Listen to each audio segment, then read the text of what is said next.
Hello,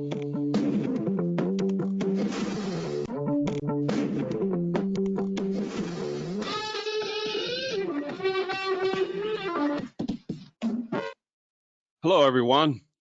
Welcome to the Full Compass Full Access webinar series, where we give you full access to the experts in the industry and to talk about subjects that you have asked for.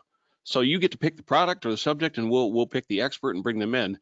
And today, the subject that we have is wireless microphones for campus applications. My name is Jim Ripp. Quick introduction here. I'm the manager of technical training here at Full Compass Systems, and we have Chris Phillips and Rick Murphy coming to us from Sennheiser. We have a pretty good crowd still logging in here, so I'm going to get on to just a few things before we get started here to let you know. We have a question feature that's available to you. You can ask the questions anytime during the webinar. Just type those in, send them on. Those come to me directly. I will ask them at the end of the presentation to both Rick and Chris. If it's an urgent one and I feel it should fit in right in there, I will cut in right in the middle of the presentation as well. If you have to duck out in the middle, no worries. Everybody that's attending today will get a copy of the recording for future viewing. Anybody that's missed it and so forth, we will post it up on our YouTube channel.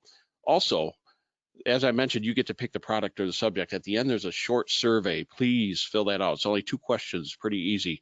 Fill that out, and that will give us subjects that you want to hear. You want the experts to come in and talk about. So I'm going to bring online here.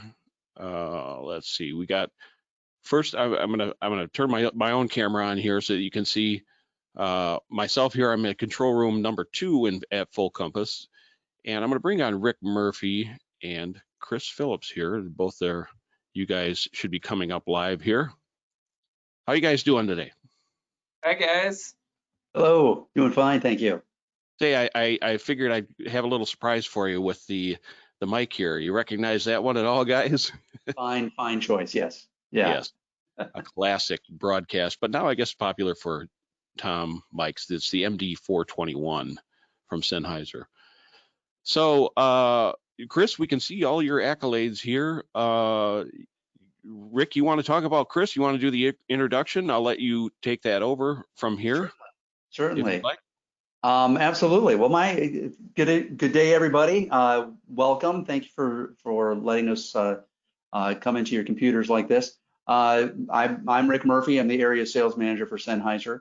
I've been in the business for too long. It doesn't matter. I've been with Sennheiser for 5 years. Chris is our customer development and application engineer. One of them. We have several in the United States, and basically his job is just to be smarter than I am. So he does that well, and it's true, Chris, and you know it. He's the where I come in and talk about the sales aspect of things. He talks about how to hook everything up and how to get it going with existing equipment you have and specific applications, and making sure that our products are going to work in those. So he works on a much higher level with the products than I do, and he does it well. So that's that. With that, as some of you may know, we have at Sennheiser, we're celebrating our 75th anniversary this year. And normally there would be a lot of celebrations and so forth, but there's a few things getting in our way of that right now, unfortunately. But we're still celebrating, just remotely. If we were to do this presentation last year, we would probably be talking about how a specific wireless of ours called Speechline Digital Wireless would work well in large lecture halls on campuses, but that's sort of changing. There's a few things changing that. First off, the first challenge that we had and why Speechline is so important is because of the 600 megahertz repack, which I know Chris is going to talk a little bit about. But basically, we're less than a month away from the final stage of it, where everybody that's broadcasting anything over 608 megahertz has to change and bring it down to the 400 and 500 megahertz area. and so we would be talking a lot about that and why that's an important thing. But then there's this virus I hear about that people are concerned about, and it's hitting the universities and corporate areas as well, where instead of just the large lecture halls, people are even taking the small classrooms and putting wireless microphones in there to stream to people like we're doing now. So a wireless microphone comes in handy doing that as well. And that's even more wireless channels that you're going to find in a university. So that's where Speechline even excels even more with that. So so it's a pretty important product, and obviously deployment and understanding the technology behind it is why Chris is here. So Chris, I'm going to hand it off to you. And I'm going to duck out, and I'll monitor the questions, and Chris I'll just pop in if need be. So. All right, sounds great. You guys all see my screen, right? Yes, I see it. Absolutely. Okay, great. Sounds good. So we are today, we're going to go over some RF theory. So one of the things we like to do in our Sennheiser trainings is talk a lot about just generally about how wireless microphones work, the RF theory behind them. We have some other classes that go 2 and 8 hours long if you really want to get deep into other things that we can set up through Jim, or you could reach out to us. But today we're gonna do an overview of RF theory and how these things work. Then we're gonna talk about the new regulations for frequencies for wireless microphones. What can we use today, and what's changed? Then we're going to dive in a little bit deeper and take a look at the difference between analog UHF systems, digital UHF systems, and Dect systems, and how they can work better, and each one works better in different scenarios, especially on a campus. Then we're going to look at some specific system planning and design things that we need to take into account, the pre-planning and design work, and site surveys that we can do in order to make our installation the most successful it can be from an RF standpoint. And then once everything's installed and we have wireless mics across multiple buildings or multiple floors, we'll look at some tools that you can use to manage them on a day-to-day basis that we can that are new and can make our lives a little bit easier. So let's get going. First, we're going to take an overview and look at the components of a wireless microphone. The first being the microphone itself. And this is something that we don't always think about sometimes when we're really focused on getting all the RF working. But I just want to look at these pictures and just take note. So in this picture, we have a performance environment which might have a very high noise floor, and we can see that the singer is using the microphone very close to their mouth. If you compare that to the handheld in a presentation environment, a lot of times the presenter is going to be holding the microphone low and connecting with people. So the capsule is the very first part of the signal chain, might be different for these two scenarios. So you want to look on the manufacturer's page to see which one is best for speech when we're talking about presentation and lecture applications. Now with COVID, unless every presenter has their own headset microphone, you know, this could be a risk unless you clean them. And a headset microphone is the best for picking people up in a presentation environment. It's always going to move with their head, and the capsule is always going to be in the same position. I guess what we're finding, at least in the COVID scenario, a lot of people are switching to lavalier microphones, which are also good. And we just want to make sure when we look at it that you get an omnidirectional capsule. So as people turn their heads, it's not going to change too much. So when you're picking your wireless microphone system, look at the manufacturer's pages and just make sure that you're picking the one that's best for presentation and speech applications, and maybe not necessarily for performance applications, which are geared for louder environments. The next part of a wireless microphone is the radio transmitter. So a radio transmitter is a device that is going to take that electronic audio signal generated by the microphone part, and it's going to convert it to a radio signal somehow to send it over the air. In order to do this, we need antennas. The antennas are conduits which are able to either generate that RF signal, or they're tuned to a specific frequency range to capture that RF signal efficiently. And then from there, we go into our receivers. Here we've got a camera mount and a rack mount style receiver. That's going to be a device that is able to demodulate that carrier that's gone over the air and turn it back into that electronic audio signal that was generated by the wireless microphone. And then when we talk about Dect systems, we have kind of a combo of radio transmitters and radio receivers. We call those radio transceivers. These are devices, whether it's a body pack or a handheld device, these are always sending information back and forth to the stationary device, which is either an access point looking device or a rack mount device, and they can share more information than a traditional UHF mic can. So we can change things remotely on these, and there's always packets going back and forth, digital packets. So those are radio transceivers when we talk about Dect, and we'll take a closer look at those. But before we do that, let's look at some theory. So we're using two types of waves when we're talking about wireless microphones. The first are sound waves. So sound waves require a physical medium to propagate. And in the case of a wireless microphone, that is the air and the atmosphere that we live in. So when we talk, we move that air, which moves the microphone capsule or the transducer in order for it to work. A radio wave is an electromagnetic wave, so it is exciting charged particles with electricity and magnetics, and it doesn't need a physical medium to propagate. That's why we can send RF and radio waves through space, and they can propagate in a vacuum. They live on the electromagnetic spectrum, radio waves do. At the bottom, we can see it shares the same spectrum with visible light and other things like ultraviolet light, infrared, microwave waves that we're familiar with other applications. Some more theory when we look closer at waves that we need to take into account that affects wireless microphones deployment.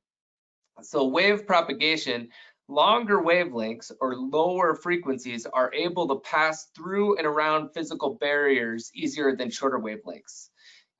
So if you're able to contain within rooms higher frequencies a little more, and they're not able to escape, they also don't go as far.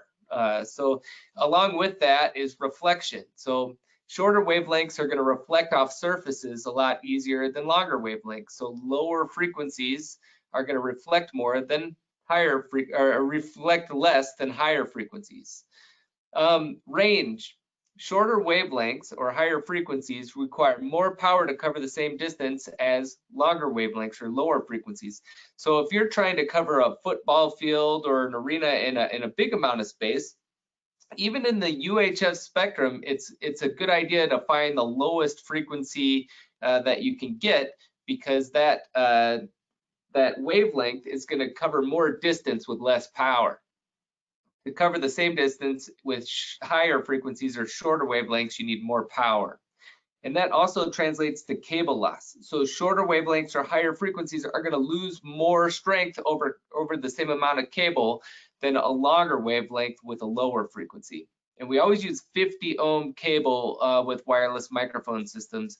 75 ohm cable is designed for video signals. And then antenna length. So longer wavelengths require longer antennas. Lower frequencies need longer antennas than shorter frequencies, or higher frequencies or shorter wavelengths. So that has an impact on antenna length on both our transmitters and receivers. Oop, there it goes, it advanced. Okay, another thing we need to think about when we're thinking about our wavelengths, we talked about reflection, is when we're deploying these across a campus or in multiple buildings, we need to take into account the structure that we're deploying these in. So some examples of a highly reflective environment would be a metal structure or underground. They're going to stop RF from exterior sources like DTV from getting in, and it's also going to contain the RF that's within those environments inside of the space. So metal structure or underground, a lot of RF labs are located in underground environments. Reflective structure, you might consider that to be concrete, masonry, or stone environment. So that's going to do a pretty good job of containing RF inside of it and reducing some of the RF that gets into the building. Partially transparent would be wood, drywall, or windows. So some RF is going to leak through, and also more RF is going to come in from outside sources like DTV. Windows has an asterisk by it because in many cases, the windows are treated with a window film. And a lot of window films are really good, whether intentionally or not, at attenuating RF or reflecting it within a room. So you can get up to a 30 dB reflection from just a film that goes on the window with their metallic properties. And then outdoor environments, we need to take into account when we're planning that anything that's within a line of sight, multiple systems, wireless microphone systems, we need to plan for them to interact with each other. In a highly reflective environment, you might not see any signal between floors or walls if it's got a strong metal structure or underground. And we'll take a look at some ways that we can test this and not just guess. But first, before we do that, let's look at the frequencies that are available for wireless microphones in North America. If anybody is on this call that works outside of the United States or it isn't located in the United States, this link here, Sennheiser.com/SIFA, this is our international frequency advisor. So we'll talk about North American frequencies, but it would apply in the same way to other countries theory-wise. They just have different regulations.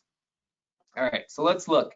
VHF is the first one. We're just going to go from the lowest to the highest. VHF has really good wave propagation, and a lot of wireless microphones in the past, if we think about the first ones you would see on television, these were in the VHF range. It's not a very wide spectrum. So we have primarily the microphones you'll see go from 174 to 216, but it does have really good wave propagation. Because it's a lower frequency, you need less power to go the same distance. They do have longer antennas than UHF antennas. So if you look at some of TV broadcasts from the early 80s and late 70s that would use VHF microphones, they would have a fairly long antenna included on them. They do have DTV down in this range. So if we look at the FCC charts, which we'll look at a little bit later, that's something you have to coordinate around with the VHF system. But manufacturers, we're looking at places where we can put wireless microphones. VHF is a valid place to build wireless microphone systems. UHF is probably the most common for wireless microphone systems. And it's also the most popular spectrum for portable devices. It has good wave propagation and reasonable antenna length. So we're able to have reasonable battery power and keep the antennas relatively small.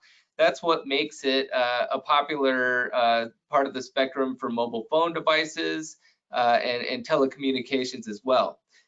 Recently, the 600 megahertz has been auctioned off, and it's not legal to operate in that spectrum anymore.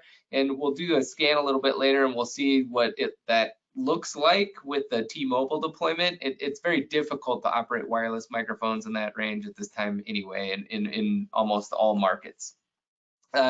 Because of the telecom auctions, they repacked all the DTV down in the 470 to 608 range, which is where the wireless microphones can still operate. So that's becoming more crowded.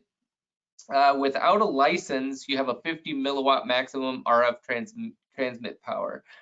You can get an FCC license if you have a installation that has over 50 channels, and that's going to apply to you know, house of worship, theatrical type environments, but not to a campus where the wireless is spread out over multiple buildings. So typically, you can go up to 50 milliwatts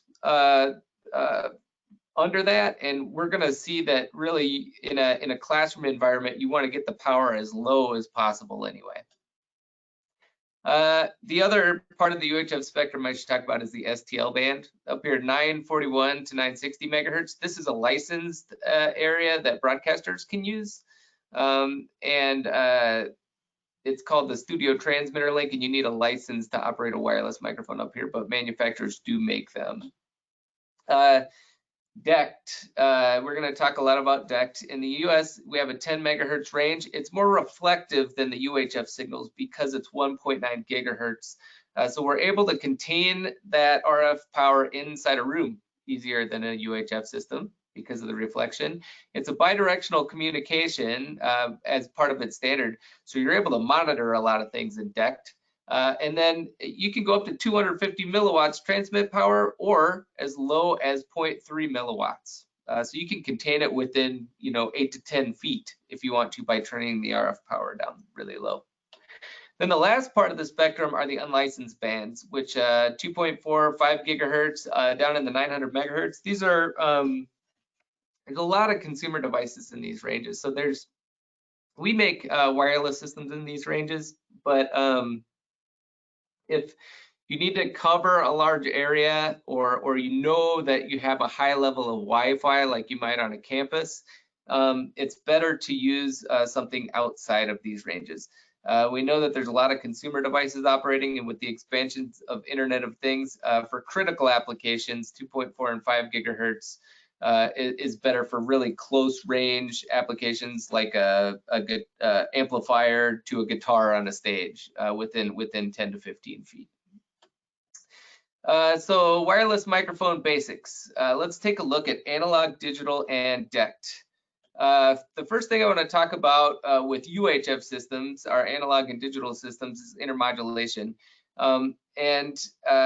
Some systems do this better than others, but most systems in the UHF have some bit of intermodulation associated with them.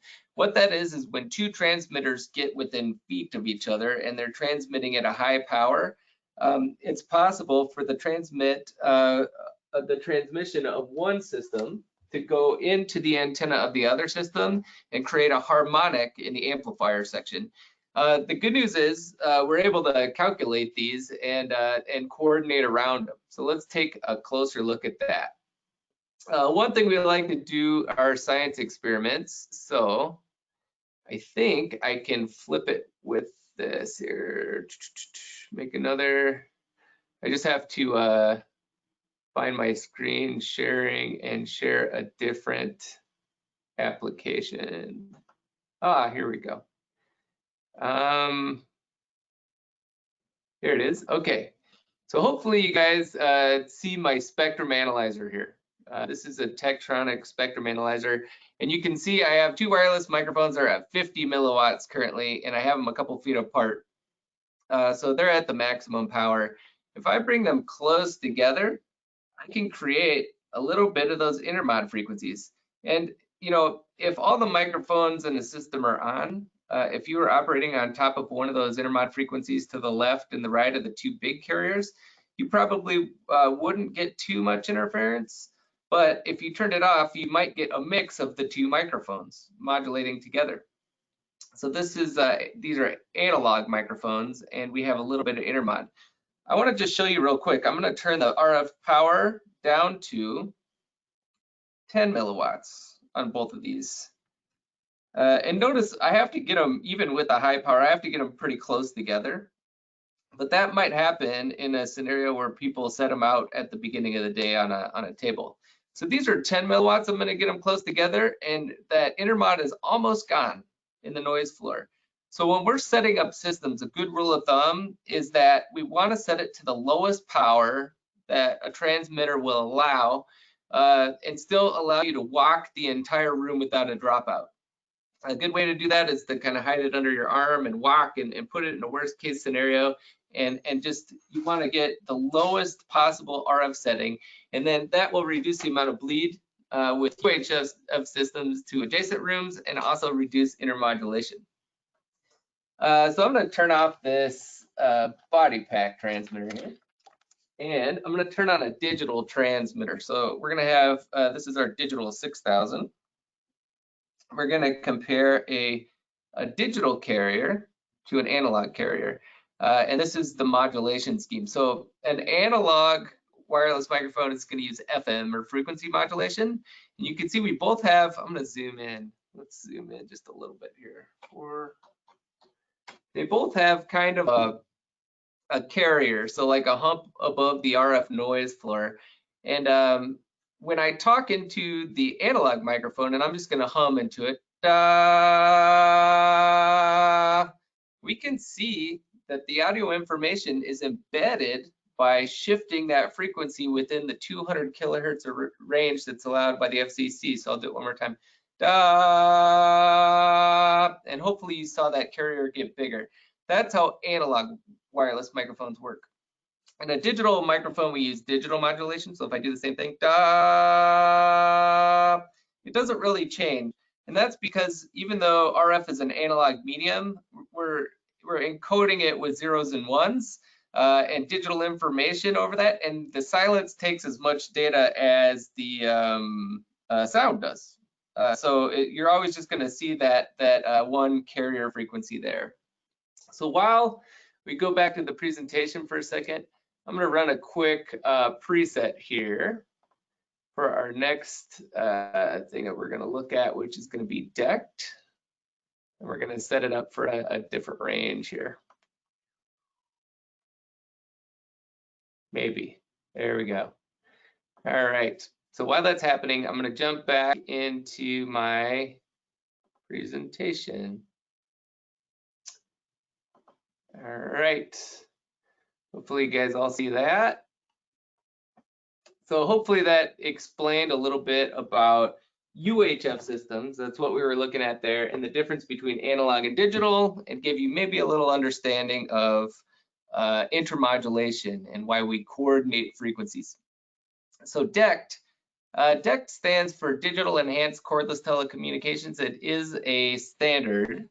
In the United States, we have 10 megahertz between 1920 and 1930 megahertz, which equates to 5 Dect channels.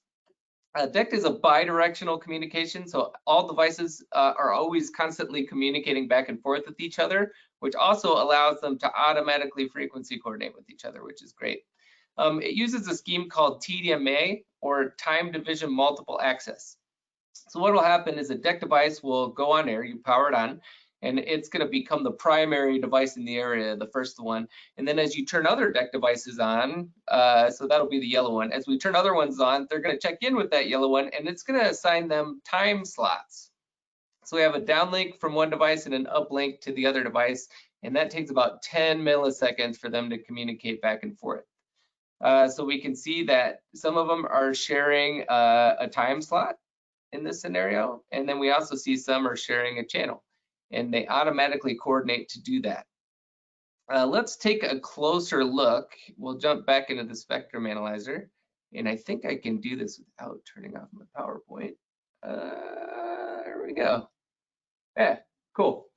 So I'm going to turn on some Dect devices in my space here. I have 2 Speechline digital wirelesses that I'm going to turn on. So I'm going to turn on the packs.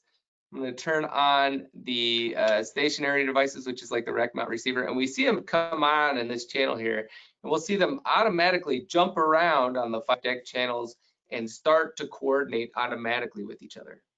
So we see them operating here. Over here, I'm going to stop this for a second.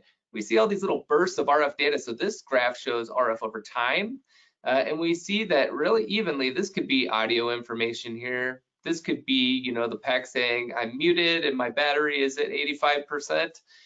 We can see, we don't know what it is, but we can see how the RF slots itself in and automatically figures out where to operate. And because this traffic is bursty, you don't have the same intermodulation issues that you do with UHF systems. It just kind of happens automatically. So Dect does have latency because of this. So the least amount of latency you can get with a Dect system is 19 milliseconds. So for speech where people aren't using intermonitors, that's completely fine. It's below the frame of a video signal, so it's not going to cause a lip sync issue. But if you wouldn't want to use it on stage with a singer who's got intermonitors in, that might create problems. But for campus management, where you want a system that automatically coordinates itself, it's great. Okay, so let's jump back and talk a little bit about planning. Here we go. Hopefully you guys see that. All right, so let's talk about planning and design. So we talked about how DTV has repacked in the United States, and that means the days where we could just kind of buy a wireless microphone without, you know, noticing the frequency range and scanning and finding a frequency to operate on, that's getting tougher and tougher in most markets. This scan shows in early 2018, before the repack, what a section of the frequency looked like between 506 and 558.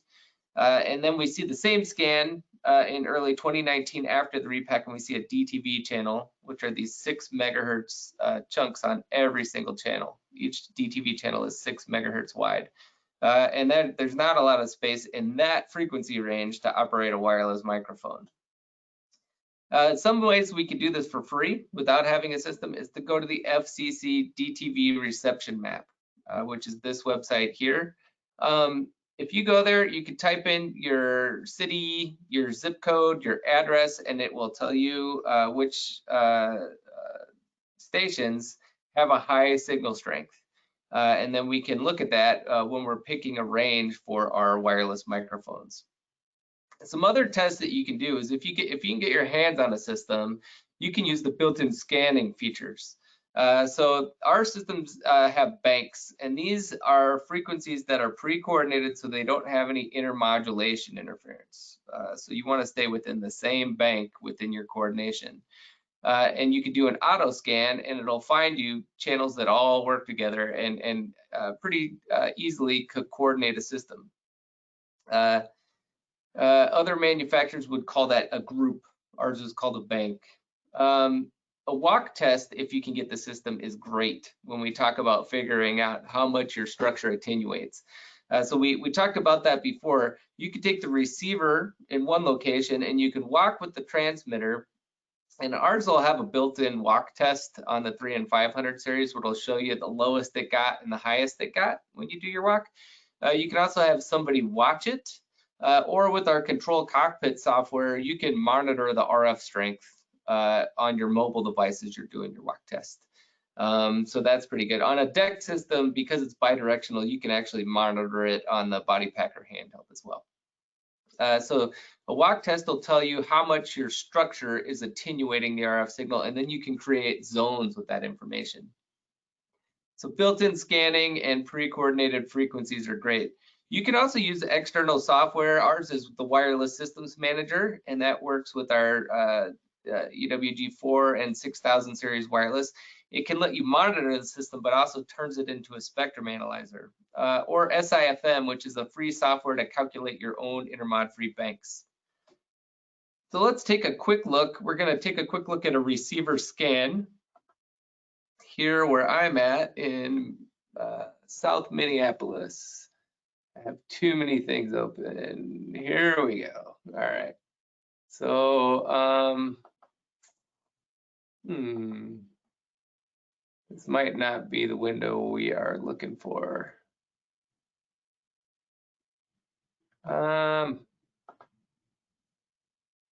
Interesting.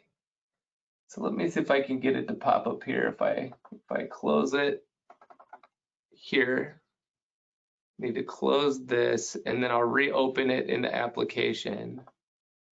And hopefully, do you guys see where it says professional setup on there, Rick? And yes, I do see that upper left-hand corner. Yes. okay, perfect. So what we're gonna do is we're gonna do we're gonna use it like a spectrum analyzer. I'm going to start a frequency scan, and I've got a EW6000 series, which has a very wide range. We're just going to let it go through the spectrum, and we can take this information and save it as a report, so we can use it as a site survey. What you can do in a lot of cases, if you have the system, is save it as a CSV file and then always come back to it and compare if any changes has happened. So we can see it starting to spool up. If you see these kind of spikes down by 470 to 500 megahertz, that's usually emergency communication. Some of this is also digital television in this range, if it looks like a big 6 megahertz chunk. Let me kind of see, you know, we have some spectrum available here, so you might look at that as a range in this space, and then a big kind of chunk of DTV, which might be hard to operate on, and then an open one here. And then we're at the top of the range, which is 608 at this point. You might find if you're in a reflective building that this is very low and you can operate on top of it. It is legal to operate on top of a DTV channel now. So you can operate your wireless microphones on top of it if your structure is attenuating or reflecting the signal of the DTV enough where you can operate on top of it. And then the last thing I want to point out, this is what the 600 megahertz looks like now. This is the uplink and downlink from T-Mobile. You can just see it's a pretty big wall of noise, and it takes up a big chunk of the spectrum. So it's very difficult to operate in this range at this point. So yeah, use your system if you have it as a spectrum analyzer. All right, so let's go back to the presentation. And here we go. You guys see that? I'm going to, yeah, so some other third-party common scanners. The RF Explorer is $200. It can go in your backpack, and it's not sensitive and not very fast, but it can give you a pretty quick scan, especially if you're looking around in racks to find where interference is coming from local interference.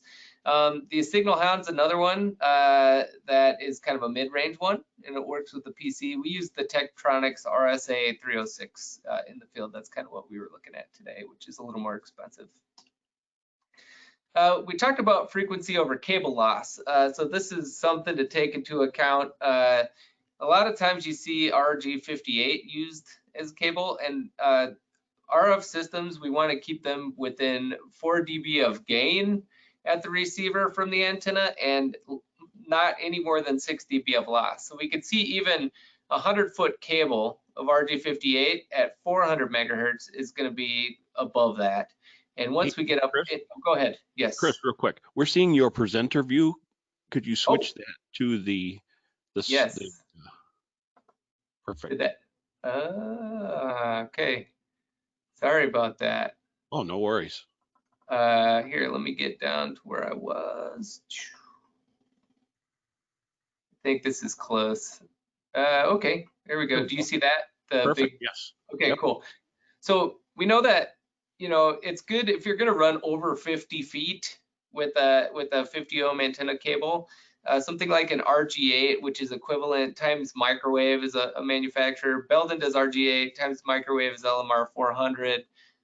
Or Belden 9913 is even lower loss. So you want to calculate that and make sure you don't have more than 6 dB of loss when you're calculating it.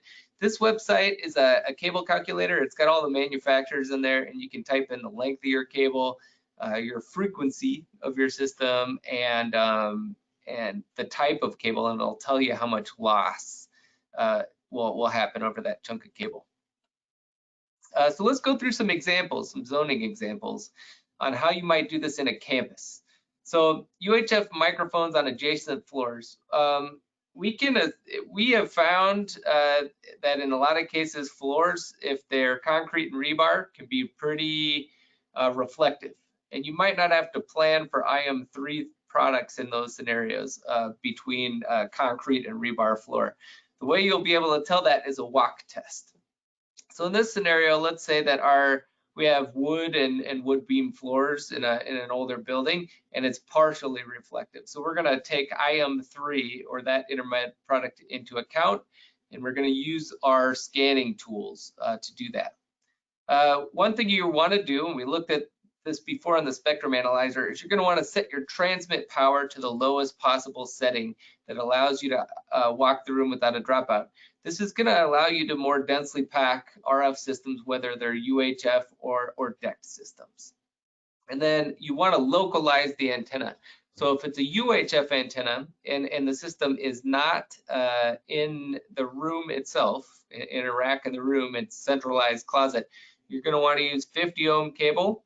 Make sure you, between antenna gain all the way to the receiver, you don't have more than 6 dB of loss. And you want to get those antennas somewhere in the room to localize them so you can turn your power down as low as possible. So in this scenario, we've got 2 rooms. In 211, we have 2 channels of wireless. In 111, we have 6 channels of wireless for a total of 8. We're going to do a scan in our frequency banks, and we see that multiple banks can do 8 channels. So we're good in this scenario with the UHF system. With the Dect system, we're going to reduce the power down so we don't have any dropouts to the lowest level. And because it's a higher frequency, that's going to contain it within the room. It's going to reflect off the floor and the ceiling, even in partially transparent environments. So it's going to be really local. So we want to have the stationary device. If it's in a rack in the room, that's good if it's a rack mount version, or it can be the access point style device, which you can just run a network cable to and audio cable to and have it be in the room and on the wall. That allows us to reduce that RF power down. Everything automatically frequency coordinates, and we have 2 separate zones. We're able to zone these and have our rooms be pretty dense.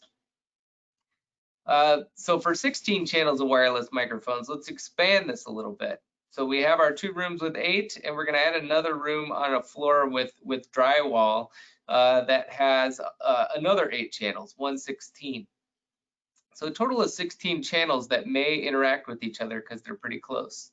So in that UHF scenario, we know that our auto scan is only finding, at best 12 channels, so not quite the 16 channels. So we can do 2 things. We can go into our WSM software or SIFM software and create a custom frequency coordination by doing a site scan and then creating a custom coordination. I will say, Sennheiser, if you're using our equipment, we are always happy to do this for you if you need help with that. But that's how you would do it. An easier solution might be to pick a different frequency range for one of the 3 rooms and frequency diversify. So that's what we're going to do in this scenario. 111 and 211, we're going to keep 470 to 558 and have our 8 channels. And then we know we have some space in the 554 to 608 range, and we're just going to do that for 116. And that way you have diversification in the systems and more headroom to expand because you're using multiple frequency ranges. In a Dect system, it's similar to before. We turn the power down, so it's contained within the room, and you just create independent zones. And that's how that will work. So really quickly, I want to talk a little bit about Sennheiser's Dect system, because this is one of the products we're launching this week at Infocom, is the Speechline Digital Wireless MCR, which is our remote mountable transceiver, and it comes in a 2 and 4 channel version. So Speechline Digital Wireless, it comes in body packs, handheld transmitters, gooseneck microphone bases, and boundary bases. These use the Qi charging standard. So our charger, if your phone has wireless Qi charging, you could set it on there and it'll charge your phone as well. So now we have the MCR where you can run a PoE cable to it and get your Dante and control information and just remote it up on the ceiling or the wall for 2 and 4 channel installs.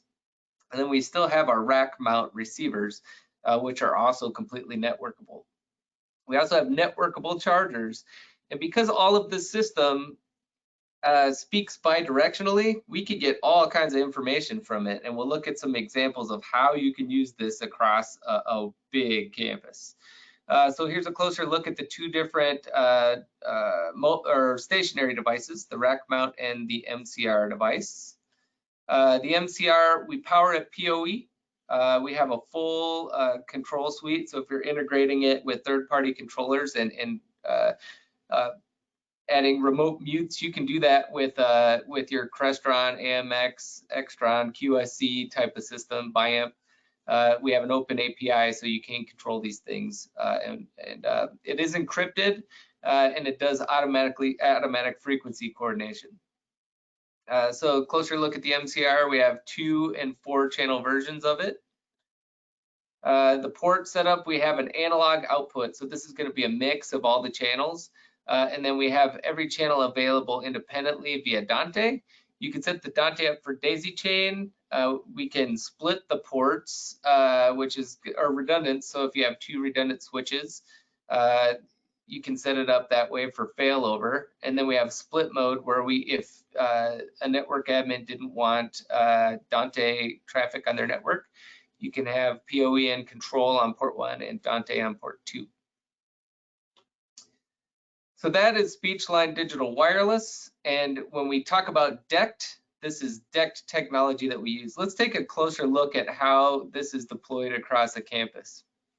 So a transmitter and receiver system in UHF, these systems typically have a one-way relationship. The transmitter talks to the receiver, but it can embed in an audio signal battery life of the transmitter. It's RF power, it's mute status, that kind of stuff. We can send that via pilot and embedded tones over an RF transmission, but it is a one-way scenario. In a Dect system, it's bidirectional, so you can do a lot of things like monitor if the pack leaves the room, mute the pack remotely or unmute it remotely, and change features such as the EQ and things of the pack on the fly because it's bidirectional. One example I wanted to bring up is Michigan State University. They are using our Speechline Digital Wireless in over 400 classrooms now. What they do, and I'm going to jump to our software, so I think I have to share a browser, do that. What they do is, before they would have to go to every classroom in the morning and check it. So they would go through and check the batteries. They would leave batteries in the classroom to make sure if it ran out in an emergency that the professors or lecturers knew how to replace them. And they were always kind of managing these calls every day because they weren't necessarily able to monitor what was going on. With their Speechline deployment, you know, on my demo system, we've got 11 links. They have over 400 links. And in the morning, they can see which batteries charged, which batteries have a low life, and they're able to drill down and see which rooms need immediate attention. So at the end of the day and the beginning of the day, they go to the 10 or 15 classrooms where people forgot to put them in the charger or where there's an issue with the battery, and they take care of it before the classes happen. And this has reduced their workload tremendously. So this is Sennheiser's Control Cockpit. This works with our Speechline Digital Wireless, our Evolution Wireless G4, so you can monitor the battery information of G4, our 6000 series wireless, and then you can also program the Team Connect C-Link 2 microphones with it, and it's free software. This is a way that you can monitor and really quickly get rid of the day-to-day, I have to go lay eyes on the product to make sure it's working every single morning. You can just parse the problem rooms. And this has SMS and email clients where you can email, you can send an email in the morning at a scheduled time and have all of the rooms with the low batteries that way. So with that, we're kind of close to the end of our time, Jim. So I'm going to hand it back to you. Thank you very much. Oops, I changed that on the wrong slide here. Let me go back to it. Yeah, I'll just hand it back to you. Thank you very much for joining us. We really appreciate it. And are there any questions? Chris, that was just, I'm astounded how just that one feature that allows from one location to see how all the wireless systems are doing is a huge advantage in a big multi-system campus. Absolutely amazing. That's great. You can also navigate to it with the browser, so you could look at it on your iPhone as you're running around campus. So it's you can navigate to that host PC. So it's pretty nice tool. So I'm bringing Rick and myself up here on the cameras, and Rick, feel free to pipe in as well. So one question we have here is, you showed the different rooms there. What is there a limit of number of wireless systems that you could have within a smaller an area like that? What constitutes, or what should you be aware of when you're looking at the size of a room versus the number of wireless systems within that room? So if you're containing it within a space with Speechline digital wireless, you would want to go up to 8 systems. But you can, in a room right on the other side of a drywall wall, do another 8 systems. So 8 systems per room is a good rule of thumb. And could you recap real quick, if someone's okay, so like Michigan University, they're looking to replace them, what would be the steps that the tech guys, the audio guys would have to go through, step by step? What's the first thing? Do they need to analyze the spectrum, find that out? If you could kind of step through that would be great. Sure, yeah. If you can use a third-party scanner, or if you have a wireless microphone system, ours isn't the only one that has the third-party software. So find a wireless microphone that has the ability to use software and create a spectrum scan. Then you have your baseline of what your spectrum looks like and where you can deploy wireless microphones best. So then you identify those spaces in which you can deploy them. Compare it to the FCC information on that website. You'll be able to see the channels listed on the FCC page. If you do the scan, you can see them physically in the scan. And then you identify the best places to operate wireless microphones. And at that point, you're okay to design your systems in. You know that they're going to work. Then you get the systems on site. Use the internal scanning features to do automatic frequency coordination, and if you stay within the bank system on a UHF system, those are going to be intermodulation free. And then at that point, do your room walk test. So get the RF power down as low as possible, and take that, if it's a handheld transmitter, stick it under your arm, make it a worst case. No, we lost you there.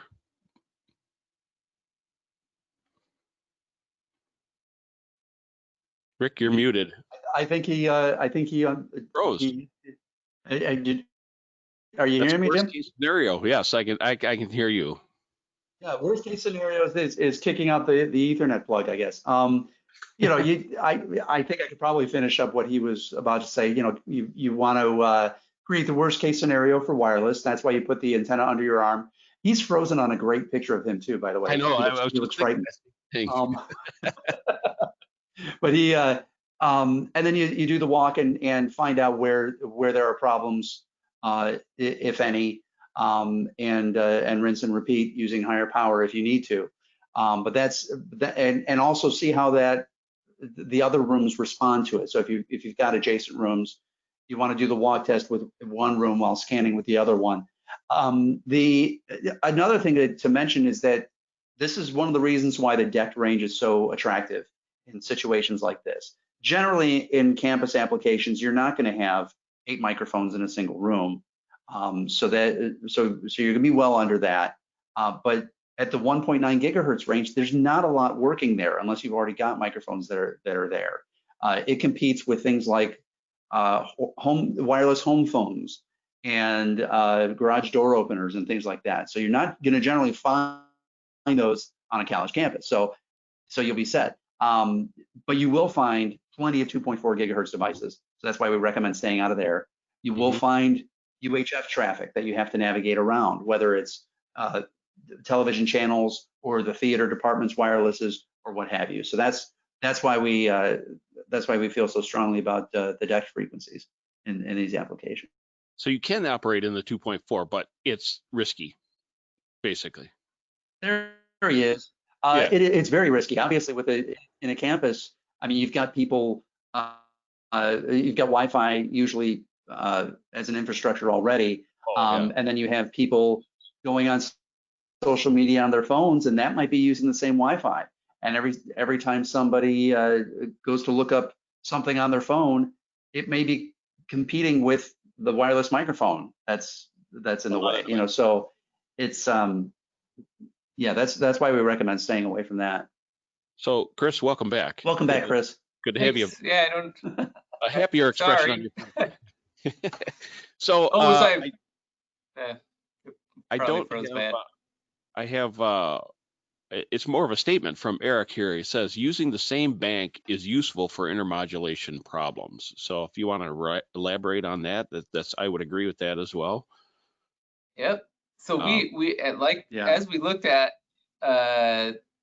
when you get those transmitters close together, they create some pretty solid intermodulation artifacts, and especially if they're at a higher power. So the banks are coordinated to avoid IM3, so the third order, and the fifth order, which are generally not a problem. So the banks are a pretty conservative frequency coordination. And if you always stay within the same bank, you will not have interference from intermodulation. I'll tell a quick story.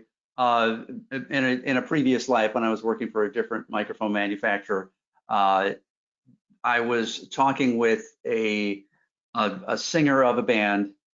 There were two singers, and they were the only ones that were on in-ear monitors. And they said to him, they said, "Oh, you're the guy from that company? Okay, hey, let me ask you a question. When she's changing anything on her in-ear mix, I hear that. When I change anything on my ear mix, she hears that." I said, "Okay, well, what frequencies are you on?" She said, "Well, I don't know the frequencies, but I'm on A1 and she's on B1." And they were the same frequency. They're just different banks. And so that you got to be careful about those things. I mean, just because it says something different on the screen, it's not that it's the same frequency. So so once I told them to switch yours to the next A1 or the next B1, whatever, just be on the same letter, everything cleared up. It was fine. So it worked well. Yes. So Eric is completely right. Yes.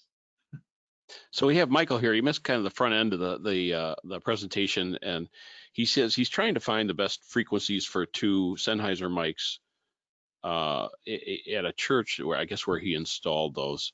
So I guess he missed the analyzer capabilities, or I don't know if you could pop up that website again. Or were you talking about the scan, or?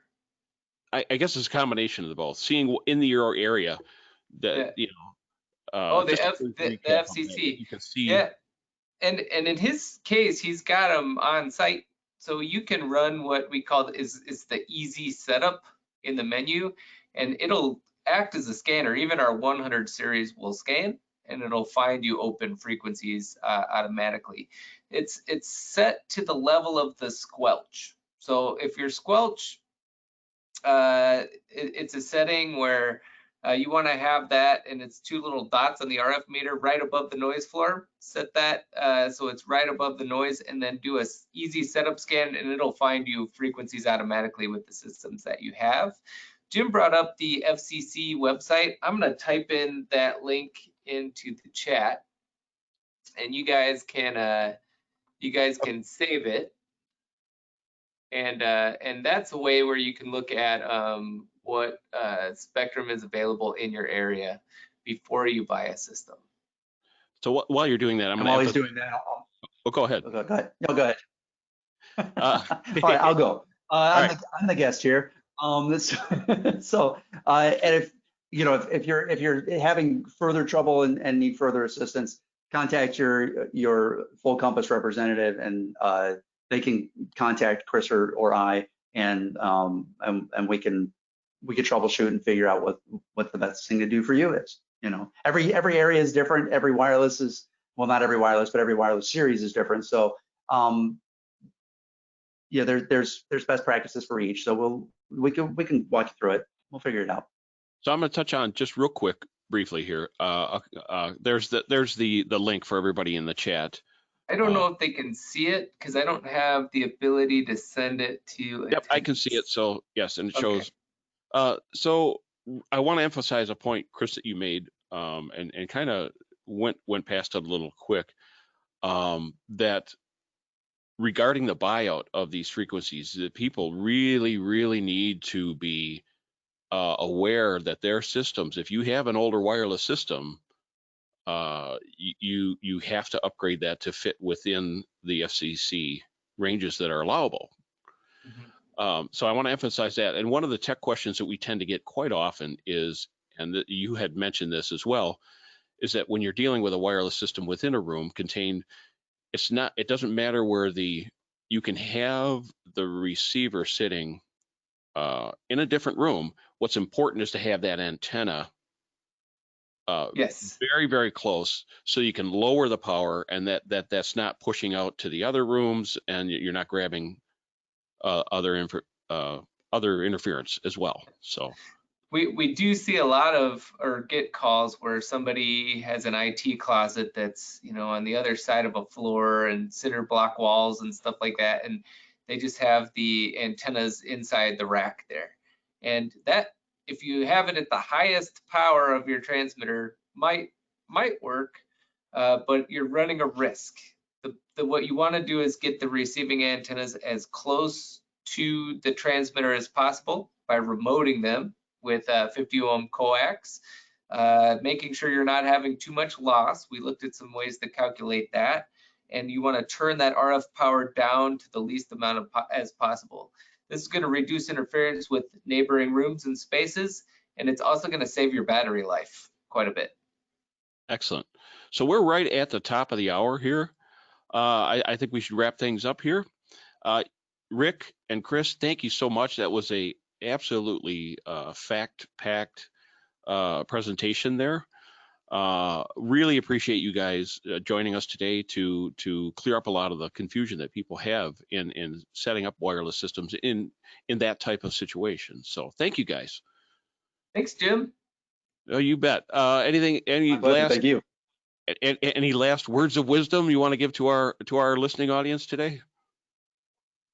You know what? We didn't even mention that we still have a rebate going on right now too, where until the end of July, if you have a wireless system that you need to update or get out of 600 megahertz or what have you, you can find rebates on our website and get all the details on it. You can get a check or PayPal money to you just by trading in your stuff and getting something new from Sennheiser. Excellent point. Excellent point.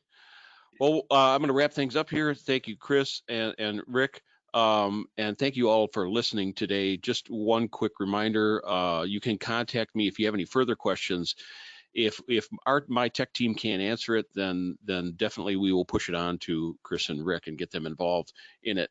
They are more than happy to help out there. I can be contacted at jrip@fullcompass.com. That's JRIPP at fullcompass.com. And I guess that's good enough. Thank you guys so much, and we'll see you another time around on another subject. All right, Yep. take care. Bye, guys.